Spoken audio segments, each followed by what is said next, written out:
everyone, my name is Ayten Bilgin. I'm an assistant professor of psychology at the University of Kent, and I'm the first author of this recently published article titled as Subjective Well-Being and Self-Esteem in Preterm-Born Adolescents, an individual participant data meta-analysis. I'm excited to share the findings of this article with you, but I'd like to first start with giving you a brief background.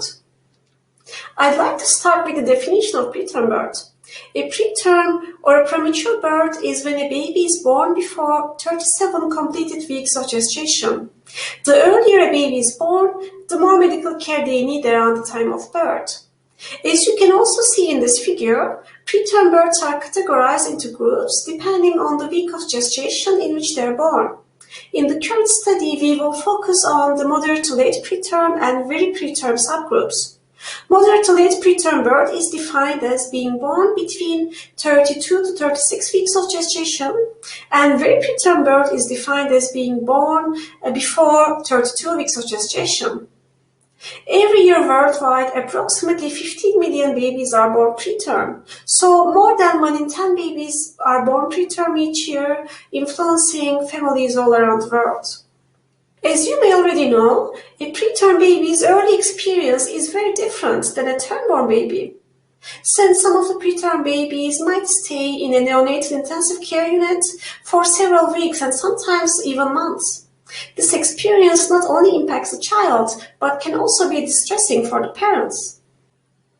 And as you can already imagine, preterm birth can have a lasting impact on a child's behavioral and emotional development. However, this is not to say that every preterm baby will develop emotional and behavioral problems.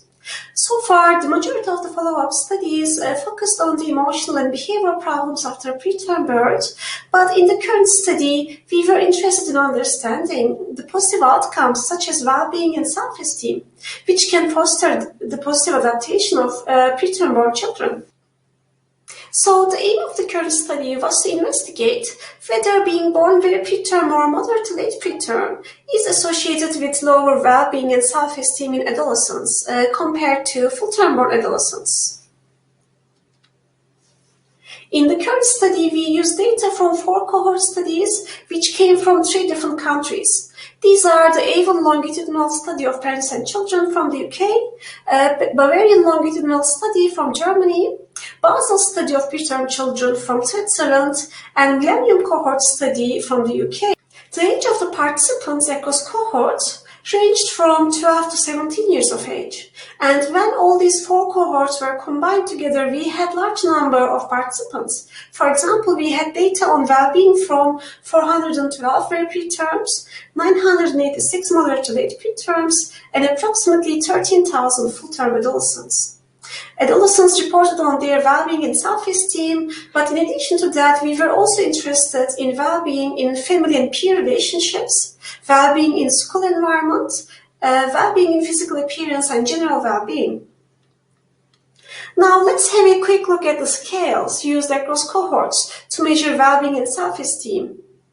As you can see in this table, self-esteem was measured only in the 3 cohorts, but all of these cohorts use the same scale. Well-being was measured in all of the 4 cohorts, but using different scales. And with regards to the statistical analysis, we conducted a 2-step random effects individual participant data meta-analysis. In the first step, we conducted hierarchical linear regression models in each cohort, and in the second step, the results were combined in a meta-analysis. We included several covariates such as participants' age at the assessment of the outcome, multiple birth, neurosensory impairments, and parental education. Now, let's move on to the findings of the study. Now, let's have a look at the findings for the moderate to late preterm group. Here you can see in this forest plot the findings for the overall well-being at the top and the findings for self-esteem at the bottom, and you can also see the findings for the subscales of well-being here, such as well-being in family relationships and well-being in school environments. And here you can see the name of each cohort included in the study.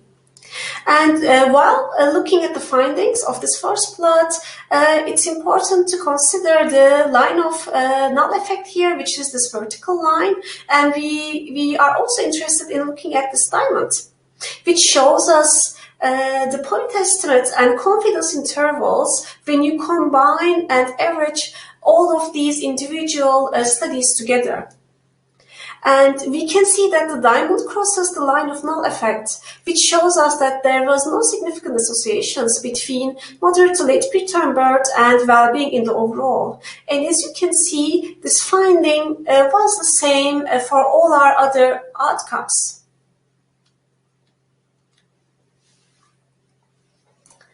Now let's have a look at the findings for the very preterm group. As you can see, for the very preterm group, with regards to well-being in the overall and self-esteem, there were no significant associations between very preterm birth and these outcomes.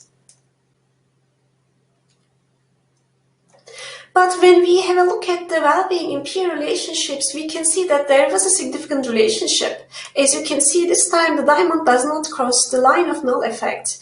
And we can see that there was a negative relationship between very preterm birth and well-being in peer relationships. This tells us that those who were born very preterm reported lower well-being in peer relationships in comparison to the full-term adolescents. These findings remained the same when repeating the analysis without the participants with neurosensory impairments and also when repeating the analysis with imputed data. And the link between very preterm birth and well-being in peer relationships was not explained by female sex, minority ethnicity group, low parental education, being born small for gestational age, and multiple birth. Now let's have a quick look at the strengths and limitations of the current study. The current study had several strengths, such as including a large sample size and high power to detect significant differences. We were able to investigate the same moderators across cohorts, and we repeated the analysis using imputed data. But the current study also had some limitations. Only 3 of the 4 cohorts had data on self-esteem, and different scales were used to measure well-being across 4 cohorts. And we were unable to include physical growth and pubertal age as covariates, which could be associated with well-being and self-esteem. So to conclude, the findings of the current study showed that preterm birth is not associated with lower well-being and self-esteem in adolescents. The only significant finding was lower well-being in peer relationships in very preterm group in comparison to the full-term group. And excluding the participants with neurosensory impairments did not alter the findings, and the findings did not alter significantly when moderators such as being born small for gestational age, female sex, low parental education, minority ethnicity, and multiple birth were considered. And before ending my presentation, I'd like to thank the founder and my wonderful colleagues at the University of Warwick and Bielefeld for their invaluable contribution. Thanks a lot for listening, and if you would like to learn more about the study, please go ahead and read the article. And if you have any further questions, please feel free to contact me via this email.